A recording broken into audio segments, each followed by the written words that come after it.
Oh, it was worth waiting for. Yes, I really enjoyed it, and I plan to watch it over and over and over again. C'est ce que j'allais dire. Je suis pas sûr que tu sois satisfaite, Manda, te connaissant. C'était juste un avant-goût. Tu passeras ta journée dessus. Absolutely. Tu en feras beaucoup de vues sur YouTube.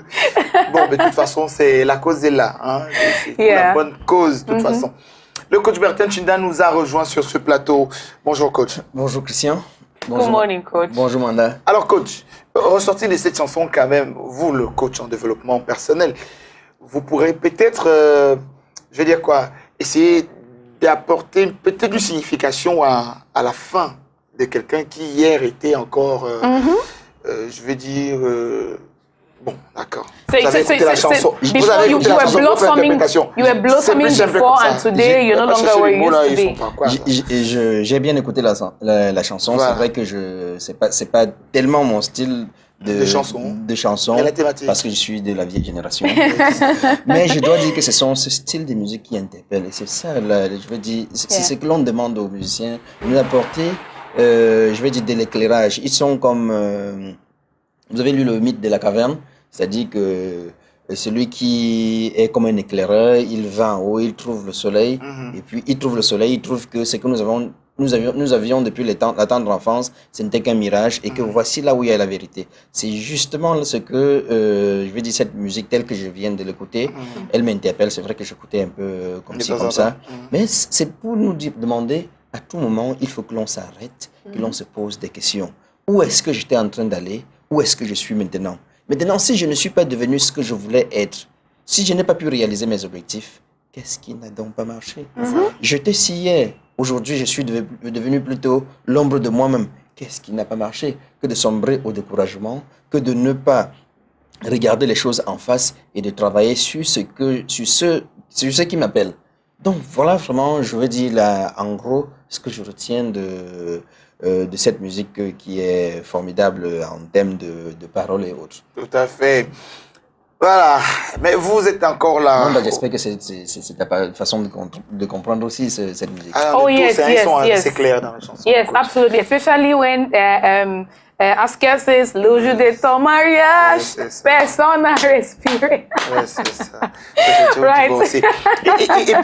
Et puis, moi, je dis, coach, si on résume un peu tout ce dont on a toujours parlé sur ce plateau, sa raison d'être.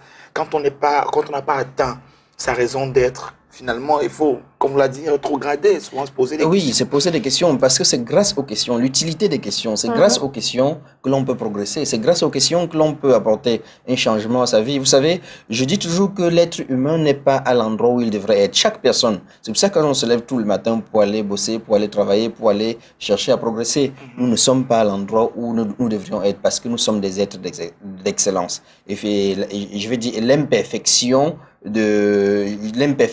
ou bien le justificatif que les gens ont donné autour de nous ont finalement ont eu raison de nous et puis nous font croire que nous ne pouvons pas nous ne sommes pas des êtres excellents. Nous sommes créés à l'image de Dieu. Ça veut dire que nous avons la capacité de pouvoir obtenir tout ce que nous voulons obtenir de la vie. Donc en réalité, ce que nous avons aujourd'hui, nous pouvons avoir un peu plus. Là où nous sommes aujourd'hui, nous pouvons être un peu plus au-dessus de cette position-là. Mais nous faisons souvent face au rapport de force, coach. C'est clair, dans notre quotidien, chaque jour, à la quête de notre pain, notre raison d'être. Alors, vous dites que tous les jours, nous sommes confrontés à ce sous-gène-là, qui est le rapport de force, la mauvaise foi et même l'agressivité des autres. Pouvez-vous nous en donner quelques exemples en plus de cela? Je vais dire, c'est pas moi qui dis que l'on est confronté au rapport de force, c'est notre vie qui nous montre que nous sommes en réalité confrontés à longueur de journée au rapport de force. Maintenant, pour être excellent, comment braver, comment être au-dessus de ces rapports de force? Tu as demandé, je vais donner quelques exemples de rapports de force. Nous pouvons voir, par exemple, les gens qui quittent de chez eux le matin.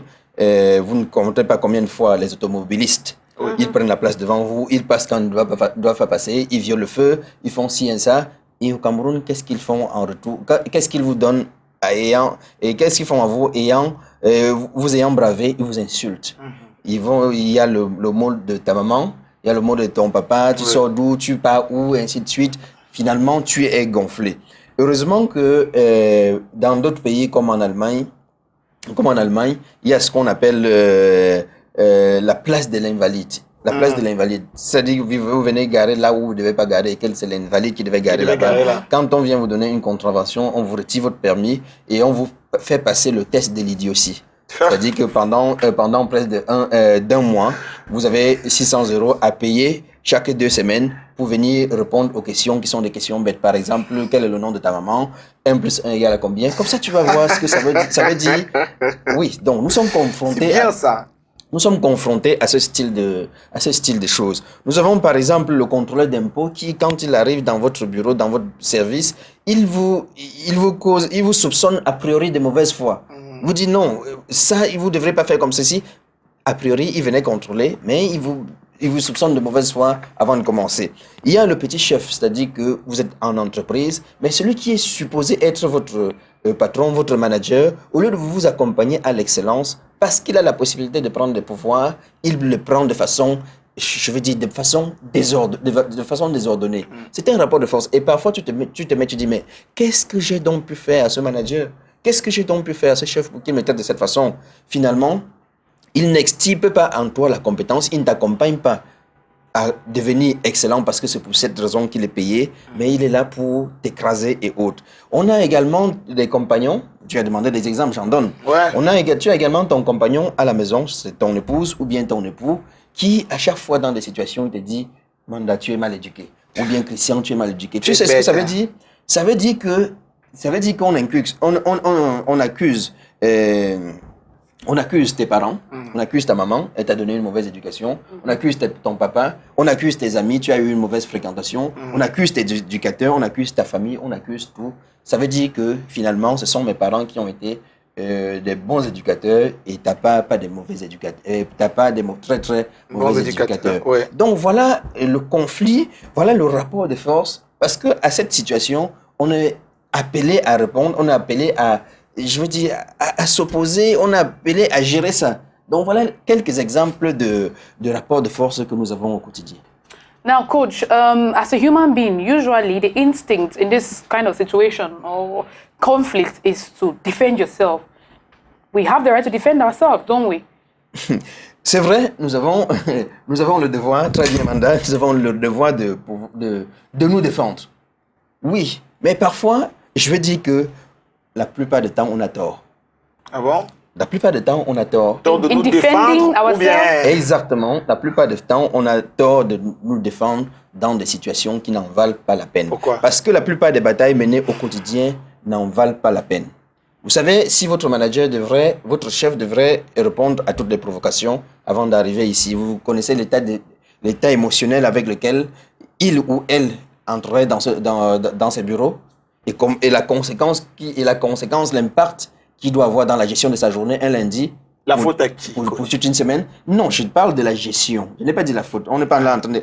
Je parle de la gestion. Parce qu'on a quelque chose à faire à notre état émotionnel. On peut se changer, nous pouvons nous changer. Mais nous ne pouvons pas changer le comportement des uns et des autres à travers, à travers notre... on ne peut pas changer le comportement des autres. Nous ne sommes pas responsables du comportement des autres. C'est-à-dire que celui qui va violer le feu, il va violer le feu. Celui qui va garer à la place de l'invalide, il va garer à la place de l'invalide. Celui qui va t'insulter en route, il va t'insulter. Celui qui va te dire, il va te dire. Mais quelle est ta réaction par rapport à ça? C'est pour cette raison que je dis que la plupart des batailles menées au quotidien n'en valent véritablement pas la peine. Elles sont inutiles. Elles pourrissent l'existence et les relations. Parce que je me suis concentré tout simplement sur le fait que ma collègue, elle est passée ne me saluant pas ce matin. Je ne pense même pas que ça peut être parce qu'elle est épuisée, elle est dans un état de stress. Mais je pense plutôt que ma collègue ou bien mon collègue est en train de vouloir prendre le dessus, de me montrer que j'imagine une scène, je crée toute une scène dans ma tête. C'est pour cette raison que je dis que ces batailles n'en valent pas la peine parce qu'elles vous poussent dans un engrenage, tension, stress, tension. Et moi, je dis, mieux vaut fuir plié que de fuir cassé. D'accord. Mais à leur niveau, peut-être parallèlement, nous, c'est une bataille qui n'en vaut pas la peine, mais eux, ils devraient avoir une façon de gérer. Genre, how do you let go? How do you... Qui devrait avoir la façon de gérer? Eux qui ont subi ça avant d'arriver face aux autres. Oui, mais je suis en train de parler de vous n'avez rien à voir. Moi, je suis en train de parler de celui qui subit. D'accord. Qui subit cela. Il doit, je dis donc, je suis parce qu'à côté, nous aussi, nous subissons. Oui, je suis donc en train de dire que vous n'avez que l'impact, vous n'êtes que la conséquence de ce que la personne a subi en route. Pourquoi? Parce que la personne n'a pas su gérer ce stress, gérer cette provocation, gérer ce rapport de force. Qu'est-ce que vous avez à voir avec un patron qui a été insulté durant toute la nuit par son épouse? Donc, si le patron... le dos, c'est son problème. Si le patron n'arrive pas à gérer... Nous ne sommes donc pas en train de parler à ceux qui doivent subir la conséquence, mais au patron qui subit je vais dire, ce rapport de force. Ou bien au monsieur qui est un patron qui subit le rapport de force avec le contrôleur des impôts qui vient et subitement le traite pour méchant, à une collègue qui subit la façon de toiser de son collaborateur et autres. Nous parlons de celui-là et non de la conséquence. Donc ils devront donc plier les chines, nous sommes là. Cette agressivité. Non, ils ne sont pas là pour plier les chines. How do they do it? Exactement, bonne question, Manda. Ils ne sont pas là pour plier les chines. Ils sont là pour préserver l'essentiel. Quel est mon objectif? Est-ce que laisser passer l'attaque, on appelle ça la technique de l'aïkido en PNL. Est-ce que laisser passer l'attaque du Ben Skinner qui m'insulte à longueur de journée, est-ce que c'est plier les chines? Non, c'est pas plier les chines, mais je préserve l'essentiel. Est-ce que vous comprenez, est-ce que vous connaissez dans quel état devrait être aujourd'hui notre président de la République, son Excellence Paul Biya?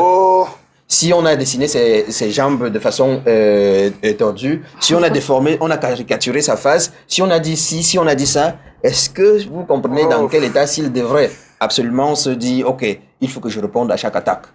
Vous savez ce que ça, là où il devrait être aujourd'hui, c'est qu'on devrait être en train de subir aujourd'hui. Donc, je ne suis pas en train de dire qu'il faut plier les chines, mais je dis il faut préserver l'essentiel.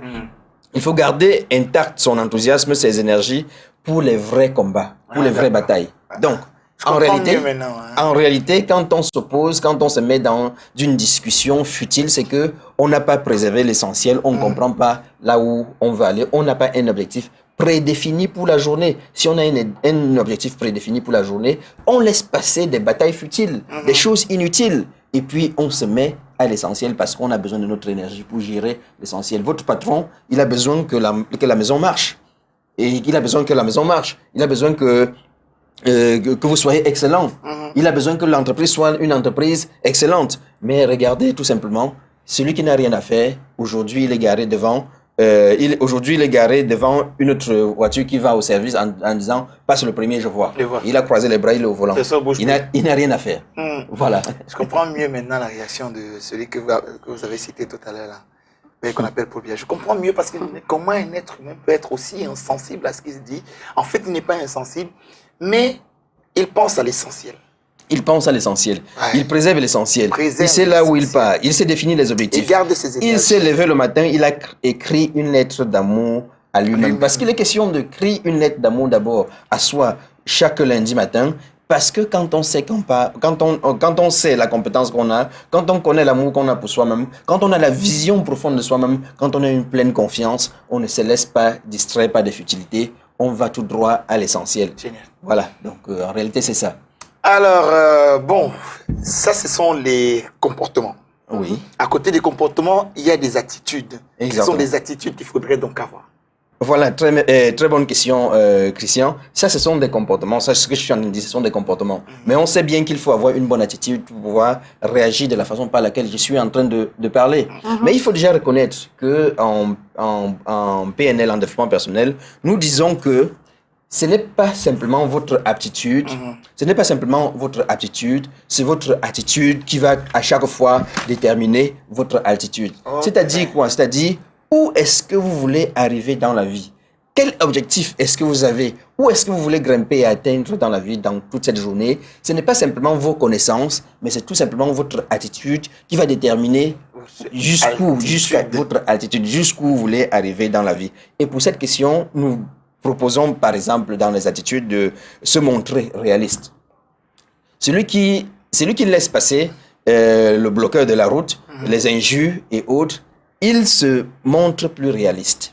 Et si vous permettez, plus tard, je pourrais je veux dire, donner quelques signes de se montrer réaliste, les attitudes à avoir pour pouvoir se montrer réaliste. Il s'est décidé de ne pas se battre contre les préjugés. Parce que quand vous voulez vous battre contre les préjugés, Amanda me regarde toujours de cette façon, ça veut dire qu'elle est fâchée, ça veut dire qu'elle a cette appréhension contre moi. Hein, oui, ok, d'accord. Elle a même dit que j'ai une grosse tête, et ainsi de suite. Ça, ce sont des préjugés. Tu ne peux rien faire contre son opinion, contre sa façon de faire. C'est le comportement extérieur qui vient, et ça, ce n'est pas ce que l'on a fait qui est le plus important, c'est ton interprétation. C'est ton interprétation de ce que l'on te dit, de ce que l'on te fait, qui est la chose la plus importante. Et c'est ça qui va te faire avoir une très bonne attitude. Il faut refuser les rapports de force, il faut ignorer les agressions. Fuir, dans notre patois, je suis Bouddha, je m'en dis, comme la attention, c'est-à-dire que celui qui fuit la bataille, il n'est pas impérieux. Comme la attention. Tu comprends un peu? Donc, celui qui fuit la bataille, ce n'est pas impérieux. C'est tout simplement qu'il sait qu'il doit falloir préserver l'essentiel. Il faut fuir des personnes qui ont des mauvaises foi, et c'est la raison pour laquelle nous parlons de travailler sur son cercle d'influence, ne être qu'avec des gens qui reconnaissent quand même la personne que vous êtes, ce que vous avez comme compétence, et qu'est-ce que vous pouvez produire à la société. Il faut apprendre à décrocher. Il y a des personnes qui signent sur des petites choses. Des conflits dans des conflits conjugaux. Où on dit, s'énerve pour rien. Pour rien du tout. J'ai le monopole de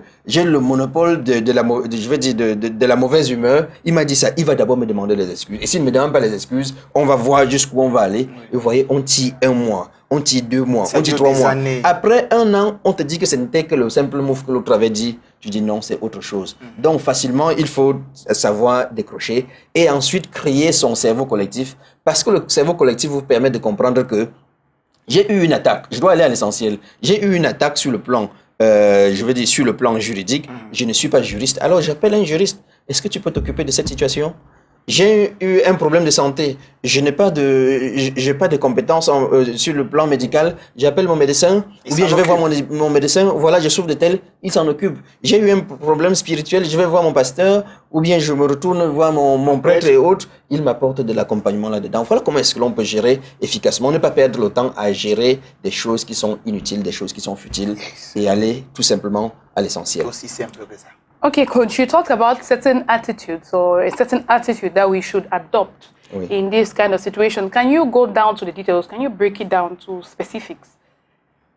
Oui, j'étais en train de parler par exemple, se montrer réaliste et ainsi de suite. Et se montrer réaliste, ne pas se battre contre les préjugés, contre les rapports de force, ignorer les agressions. Je dis, dans les prochaines émissions, nous allons pouvoir décrypter ça de façon, nous appelons ça des métaprogrammes, pour que chaque personne comprenne à chaque instant, voilà ce que je fais, voilà ce que ça m'apporte comme conséquence, et pour pouvoir arranger le résultat, il doit falloir aller travailler tout simplement sur les causes. Merci beaucoup, coach, d'être venu aujourd'hui.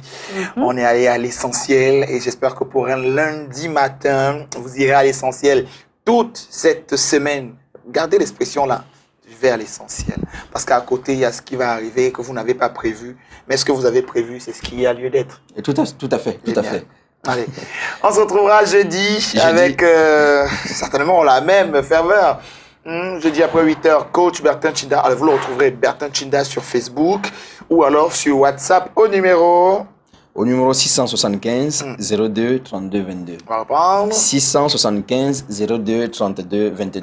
Je profite, si tu le permets, pour dire un petit bonjour, un petit coucou à Véronique Tassé, qui est à Yaoundé, qui est une fidèle téléspectatrice de Good Morning Cameroun, qui apporte toujours sa contribution à chaque fois qu'elle écoute cette émission. Elle intervient sur les pages Facebook, sur le numéro WhatsApp et autres. Je peux dire, Véronique, bonjour. Du très bon contenu sur sa page Facebook. Hein. Je vous y invite d'ailleurs. Maintenant, on va accompagner le coach. Yes, thank you very, very much, Coach. We'll see you again on Thursday. Merci. We are going to continue the show. We still have to talk sports in a few moments. John Paul Sama is already here, ready to